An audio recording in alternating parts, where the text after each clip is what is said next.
Hello, hello mga kasyopaw. Abay, tara na nga ni. Dahil kahit po brown out sa buong Camarines Norte ay magtitinda pa rin tayo ng burger. Ay sus na yan. Mabuti na lang nga ni po at maaga paga akong nagising kanina. Abay, halos araw-araw nga ni po ay tanghali na palagi nagigising ang siopaw na yan. Ay sus na yan. Ay paano baga ay alas 2 na nga ni po ng umaga natatapos dahil sa pagbabad ng chicken para sa burger. Pagkatapos ko po kasing magtinda ng alas 8 ng gabi ay nagpapahinga po muna ako. Abay, kailangan po kasi ulit mag-fillet ng chicken para may paninda kinabukasan. Ay sus na yan. Mas maganda nga ni po na maaga masasold out para mas maaga ang pahinga. Habang nagluluto nga ni po ako ay si Papa Art naman ang taga-deliver ng mga orders. Siya rin nga po ang naghuhugas ng mga ginamit ko sa pagluto. Ay sus na yan. Pasensya na nga po pala sa mga hindi nakakaabot minsan ng burger. Ay paano baga ay may nag-order po kasi minsan ng maramihan. Kaya naman po sana namin ni Papa Art na gumawa ng maraming stocks. Ang kaso lang nga ni ay baka pag nagbabad kami ng maraming chicken ay biglang matimingan na mag-brown out. Ay sus na yan. Mas okay na nga po yun na nasa sold out palagi. Abay, para po kinabukasan ay bago na naman ang isa-serve namin sa inyo. Ay sus na yan. Pagkatapos nga po naming mag-almusal ay pumunta na kami sa likod ng tindahan para maglinis. Bigla nga ning may narinig si Papa Art na nagbebenta ng ice cream. Abay, si Tatay Daniel Sambas pala ito na taga Mercedes. Ay sus na yan. Abay, suportahan niya rin nga po ito si Tatay at napakabait na, napakasipag pa. Hinanapangani po niya dito sa awitan ng Papa Art Chibugay. Ay sus na yan. At dahil mabanas na nga ni ay pumunta na kami ulit dito sa likod ng tindahan. Tingnan nyo nga ni mga kasyopaw at pagka perepres ko baga po dito. Balak nga po sana namin ni Papa Art na sumama sa pag-swimming. Ang kaso lang nga ni ay may mga importante pa po kami na gagawin. Pagkatapos ko nga ni pong mag-asikaso ay binuksan ko na rin itong tindahan. At dahil alas 3 pa naman po ako ng hapon mag-uumpisang magpa-order kaya niluto ko na muna itong pansit. Abay, namiss ko na baga po ang pagluto ng pansit doon sa labo. Kaya ang sabi ko nga po kay Papa Art ay ibili ako ng 1 kilo. Ang sabi nga po niya sa akin ay aanuhin ko na daw baga yung pansit at pagkadami-dami. Ay sus na yan. Abay, hindi ko naman po lulutuin lahat at itatabi ko yung iba. Kung naaamoy nyo nga lang po ay pagkabango-bango baga nito habang iginigisa. Abay, parang ayaw ko na baga pong isahog sa pansit at iulam ko na lang sa kanin. Ay sus na yan. Tara na mga kasyopaw at magdala na kayo ng lagayan dito sa tindahan.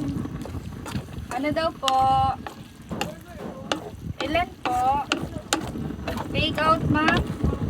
Abay, ayan, at meron na nga po tayong buena mano ng cheesy chicken burger. Ay, sus na yan. Akala ko nga ni po kanina ay wala nang mag-order. Nung may nag-order nga ni pong isa, ay dire-diretso na baga po ang customer hanggang alas 6 ng gabi. Ay, sus na yan. Abay, hindi na nga ni mahihirapan ang siopaw nyo na yan na magtinda. May nag-order po kasi ng marami, kaya naubos agad. Abay, ayan, at i-deliver na rin nga po ni Papa Art. Maraming salamat po talaga sa mga customers naming paulit-ulit na bumibili. Abay, tara na mga kasyopaw at samahan nyo kami ni Papa Art na pumunta ng SM.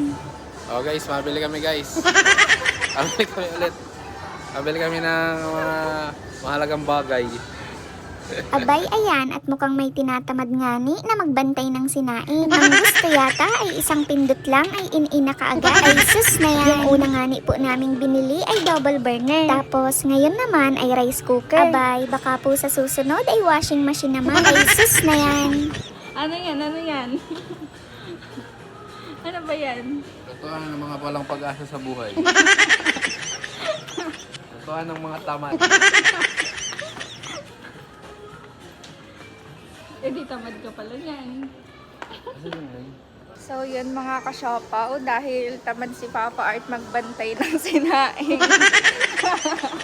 Tingnan niyo yung binili. Abay, hanggang dito na lang mga kasyopaw. Maraming salamat sa panonood. Bye-bye! Ano ba yan? Totoo ng mga walang pag-asa sa buhay. Totoo ng mga tamad.